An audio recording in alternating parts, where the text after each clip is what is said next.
행함으로 믿음을 증거하라. 행함으로 믿음을 증거하라 라는 제목으로 야고보서 2장 14절부터 26절까지 말씀을 함께 나누겠습니다. 우리는 구원받는 것이 오직 믿음으로만 가능하다는 사실을 잘 압니다.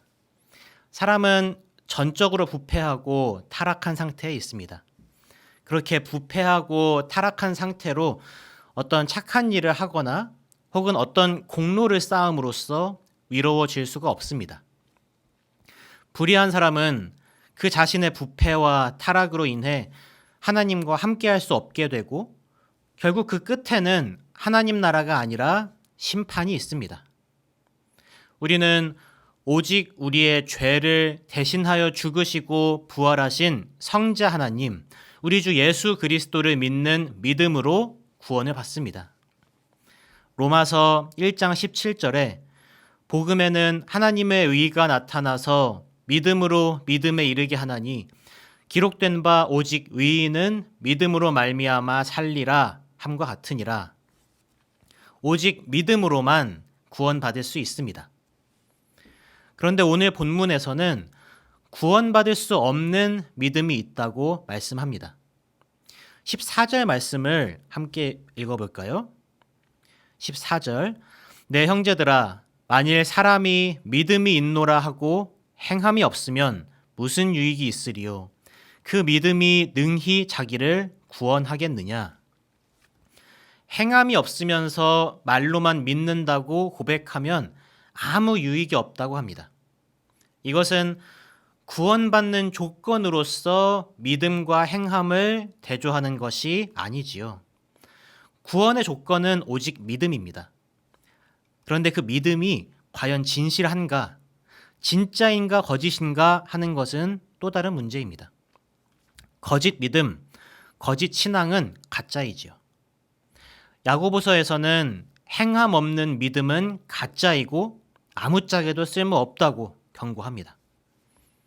오늘 본문을 보시면 야고보가 이 편지를 쓰는 대상이 이미 자기 신앙을 고백하는 사람임을 알 수 있습니다.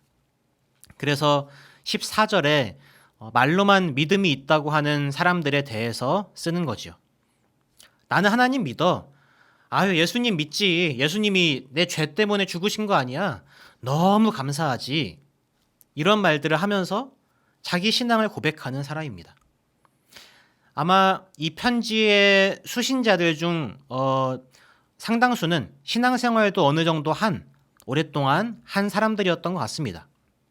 21절에 우리 조상 아브라함이 그 아들 이삭을 제단에 바칠 때에 행함으로 위롭다 하심을 받은 것이 아니냐라고 하여서 독자가 아브라함에 대해 알고 있고 아브라함이 이삭을 제단에 바쳤다는 것, 그리고 그 아들을 바치는 행위로 인하여 위롭다 하심을 받았다는 것을 독자가 알고 있다라고 가정합니다.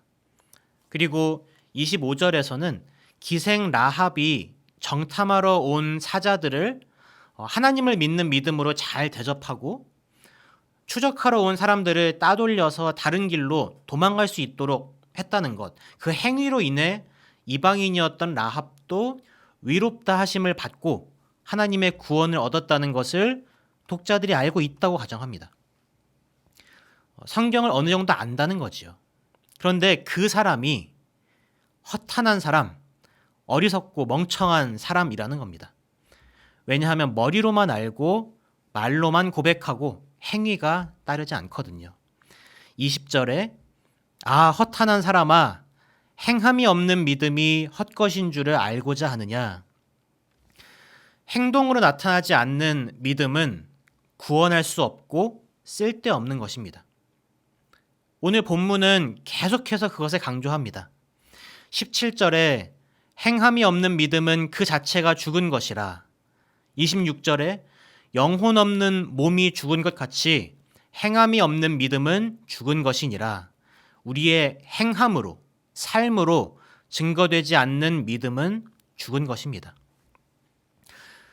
그렇다면 행함이 있는 믿음, 삶으로 나타나는 믿음은 무엇일까요? 야고보는 먼저 행함 없는 믿음의 예를 든 후에 참된 믿음의 예를 말합니다. 오늘 본문 15절부터 17절까지 말씀을 한 번 더 보겠습니다. 15절부터 17절에 만일 형제나 자매가 헐벗고 일용할 양식이 없는데 너희 중에 누구든지 그에게 이르되 평안히 가라, 덥게 하라, 배부르게 하라 하며 그 몸에 쓸 것을 주지 아니하면 무슨 유익이 있으리요. 이와 같이 행함이 없는 믿음은 그 자체가 죽은 것이라. 말로는 형제, 자매라고 부릅니다. 그리스도 안에서 영적인 가족이 된 사랑하는 형제, 자매라고 부르는데 말만 해요. 실질적인 도움은 전혀 주지 않고 말로만 사랑을 고백하는 겁니다. 말로만 걱정하는 척하는 거예요. 그 고백은 거짓입니다. 그리고 사랑을 행하지 않는 믿음은 죽은 믿음입니다. 예수님은 분명히 말씀하셨지요. 마태복음 5장 17절 18절에 내가 율법이나 선지자를 폐하러 온 줄로 생각하지 말라. 폐하러 온 것이 아니요 완전하게 하려 함이라. 진실로 너희에게 이르노니 천지가 없어지기 전에는 율법의 1.1획도 결코 없어지지 아니하고 다 이루리라. 예수님은 율법을 완전하게 하기 위해 오셨습니다. 그리고 그 율법의 핵심을 마태복음 22장 37절부터 40절에서 정리해 주십니다. 율법 중에서 크고 첫째 되는 계명이 무엇입니까? 마태복음 22장 37절, 38절에 내 마음을 다하고 목숨을 다하고 뜻을 다하여 주 너희 하나님을 사랑하라 하셨으니 이것이 크고 첫째 되는 계명이라고 하셨습니다. 둘째 계명은 무엇입니까? 39절에 둘째도 그와 같으니 내 이웃을 내 자신같이 사랑하라고 하셨습니다. 그리고 40절에서 이 두 계명이 온 율법과 선지자의 강령이니라. 예수님은 하나님 사랑과 이웃 사랑이 결국 온 율법과 선지자의 강령이라고 하셨습니다. 누가복음 10장에서 예수님을 시험하기 위해 영생 얻는 법을 여쭈었던 율법 교사가 이 진리를 말하니까 예수께서는 내 대답이 옳도다. 이를 행하라. 그러면 살리라. 라고 답하셨습니다. 그렇게 행하면 살 거야. 예수님은 행함으로 구원받는다. 라고 하셨습니다. 마태복음 5장에서 예수께서 율법을 완전하게 하기 위해 오셨다고 말씀하신 후에 제자들에게 또 말씀하십니다. 너희 위가 서기관과 바리새인보다 더 낫지 못하면 결코 천국에 들어가지 못하리라. 아주 분명하게 말씀하시죠. 예수님은 단 한 번도 행위 없는 믿음을 말씀하신 적이 없습니다. 도리어 믿음이 진실하다면 온전한 행위, 즉 하나님 사랑과 이웃 사랑이 뒤따라야 정상이라고 하셨습니다. 그리고 그것은 사도들의 편지에서도 그대로 나타나며 오늘날을 살아가는 우리에게도 동일하게 적용됩니다. 이러한 말씀들을 묵상할 때마다 우리는 스스로를 돌아보게 됩니다. 어느 교회를 가더라도 분쟁은 있지요. 패거리가 나뉘게 되고 서로를 죽도록 미워하는 경우들도 있습니다. 그런데 이런 현상이 아주 빈번하게 일어난다 할지라도 우리 주변에서 늘 보는 것이라 할지라도 이러한 현상을 절대 당연히 여겨서는 안 됩니다. 왜냐하면 예수님이 직접 말씀하셨잖아요. 사도들이 하나님의 영에 감동되어 쓴 편지들을 통해 우리에게 계속 말씀하고 있잖아요. 믿음을 말하지만 사랑의 행위가 없으면 그건 진짜 믿음이 아니다. 그게 오늘 본문 18절 말씀입니다. 그리고 19절에서 더 세게 말씀하십니다. 오늘 본문 19절에 내가 하나님은 한 분이신 줄을 믿느냐? 잘하는도다. 귀신들도 믿고 떠느니라. 단순히 하나님을 아는 것이 믿음이 아니라는 거죠. 하나님의 성품을 알고 하나님을 두려워하고 그런 하나님의 존재를 알고 믿는 것이 믿음이 아니라는 겁니다. 잘하는도다 비꾸면서 귀신들도 믿고 떠느니라. 귀신과 비교를 합니다. 너희가 지식으로 아는 하나님, 알기 때문에 그 존재를 믿고 두려워하는 하나님, 귀신도 믿고 떨어. 너희가 그 정도에 머문다면 너희는 귀신과 같은 수준의 인간이야.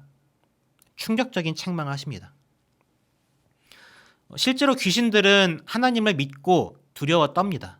특히 예수께서 귀신들을 쫓아내실 때 그 귀신들의 반응을 보면 이것을 알 수 있습니다. 마가복음 1장 24절과 누가복음 4장 34절에 가버나움 회당에서 귀신 들린 자의 입을 빌려서 말합니다. 나사렛 예수여, 우리가 당신과 무슨 상관이 있나이까? 우리를 멸하러 왔나이까? 나는 당신이 누구인 줄 아노니 하나님의 거룩한 자니이다. 마가복음 3장 11절에서 더러운 귀신들이 어느 때든지 예수님을 보면 그 앞에 엎드러져서 당신은 하나님의 아들이니이다 라고 부르짖었다고 합니다. 귀신들도 예수님을 압니다. 그리고 예수님 앞에 두려워 떨며 빌었습니다. 그러나 그들에게는 하나님 사랑과 이웃 사랑이 없었습니다. 입으로만 신앙을 고백하는 사람들도 예수님을 압니다. 하나님이 어떤 분이신지 알고 그래서 두려워하기도 합니다. 경외의 마음이 그들에게도 있습니다. 그러나 이웃사랑이 그 삶에서 보이지 않습니다. 요한1서 4장 20절에 누구든지 하나님을 사랑하노라 하고 그 형제를 미워하면 이는 거짓말하는 자니 보는 바 그 형제를 사랑하지 아니하는 자는 보지 못하는 바 하나님을 사랑할 수 없느니라. 형제를 사랑하지 않는 자는 하나님도 사랑할 수 없다고 합니다.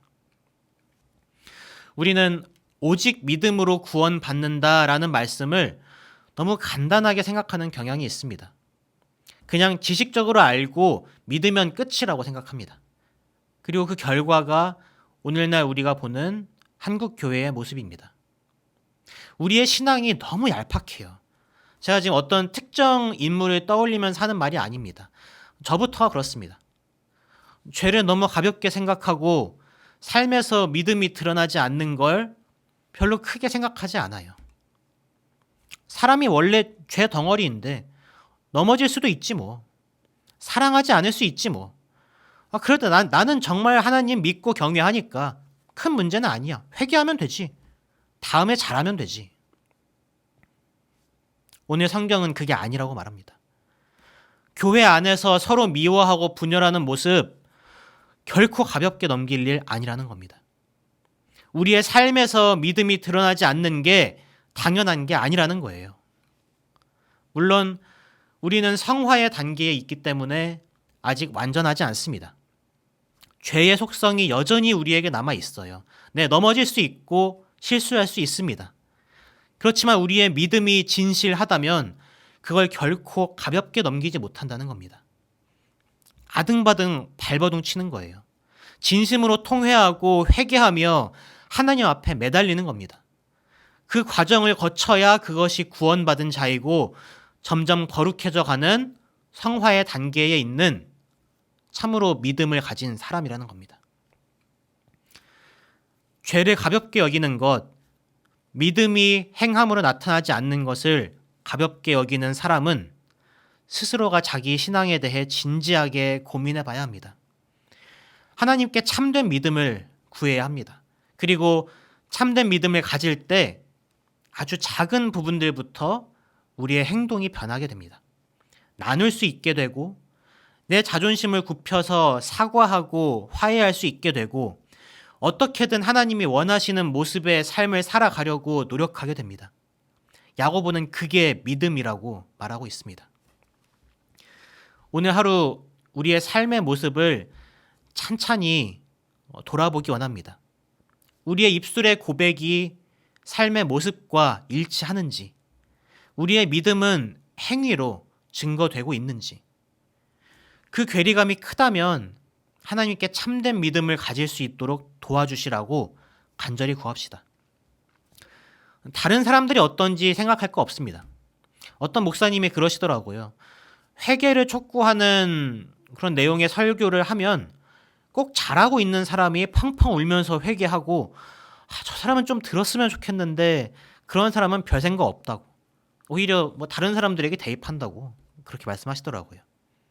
그런데 잘 하고 있으면서 펑펑 울고 회개하는 게 그게 진짜 신앙인의 모습입니다.